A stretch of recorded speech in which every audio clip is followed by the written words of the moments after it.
Coach, μπορεί ο Θεός Άρης να βοήθησε στις τελευταίες 3 βολές, αλλά η ομάδα ενώ έλεγχε το παιχνίδι, κάποια στιγμή έγιναν ό,τι έπρεπε να γίνουν στο γήπεδο για να γίνει το match thriller. Εκτός από τη νίκη και τους βαθμούς, τι κρατάς και τι αφήνεις από το σημερινό match?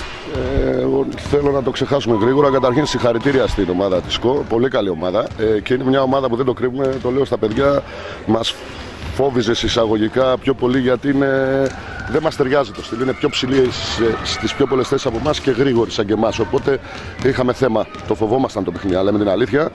Ενώ από ένα σημείο και μετά αρχίσαμε να βρίσκουμε ρυθμό μετά τα μέσα του δεύτερου δεκαλέπτου και να πούμε ότι πάμε σιγά σιγά να το καθαρίσουμε το παιχνίδι. Τρόπος του λέγει. Ναι, ήταν πολύ κακή εμφάνιση. Είμαστε απαράδεκτοι. Κάναμε φοβερά λάθη.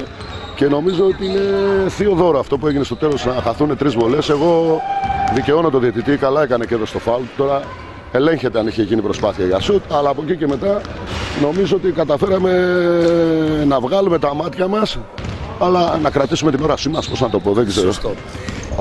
Ένα βαθμό πριν το μάτς μπροστά ο Ιπποκράτης, η βαθμή της νίκης για τον Άρη Πετρούπολης, ο οποίος έχει και έναν αγώνα λιγότερο με τον Παναξιακό. Στο σημείο που βρισκόμαστε στο πρωτάθλημα, αν είσαι ικανοποιημένος από την πορεία της ομάδας, αν είναι μέσα στους στόχους που είχες θέσει στην αρχή του πρωταθλήματος? Όταν φτιάξαμε την ομάδα το καλοκαίρι, ρεαλιστικά μιλάμε με βάση το budget και με βάση αυτά που ακούγαμε για το roster και το budget των άλλων ομάδων, ήταν ο στόχος να σωθούμε. Και το λέμε και μέχρι προχτές το συνεχίζαμε. Όχι, ρεαλιστικά, βαθμολογικά όσον αφορά τη θέση που βρισκόμαστε δεν το περιμέναμε. Όσον αφορά όμως ότι παιχνίδι φτάσαμε να βρούμε ένα καλό ρυθμό και να παίζουμε καλό μπάσκετ, αυτό το μπάσκετ που παίζουμε το περιμέναμε. Τώρα το αν θα μας έδινε τις νίκες ανάλογα τον αντίπολο, ίσως δεν περιμέναμε τόσες πολλές νίκες. Αλλά τις έχουμε πάρει όλες δίκαια. Ίσως σήμερα ήταν η μόνη τυχερή νίκη και συνεχίζουμε. Όχι, είμαστε ευχαριστημένοι πάρα πολύ. Πάρα πολύ. Κάθε παιχνίδι και περισσότερος κόσμος και στις Κερκίδες. Η ομάδα έχει φτιάξει μια πολύ δυνατή έδρα και πολλά μάτς έχουν άγρια ομορφιά. Ναι, είναι έτσι. Λέμε έχουμε έδρα.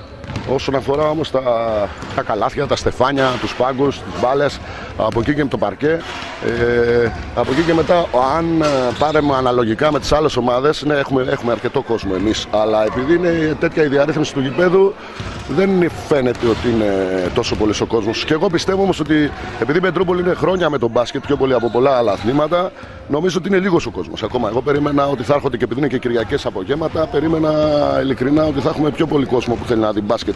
Όταν μάλιστα παίζει για πρώτη φορά σε εθνική κατηγορία η ομάδα. Εντάξει όμως, συνεχίζουμε. Ευχαριστημένοι. Επόμενο μάτς στην Κρήτη. Επόμενο μάτς στα Χανιά. Στα Χανιά, ναι. Να το δούμε από Τρίτη. Είναι νωρίς. Από Τρίτη. Θα κρατήσουμε την σημερινή νίκη. Σε ευχαριστούμε πολύ. Εμείς.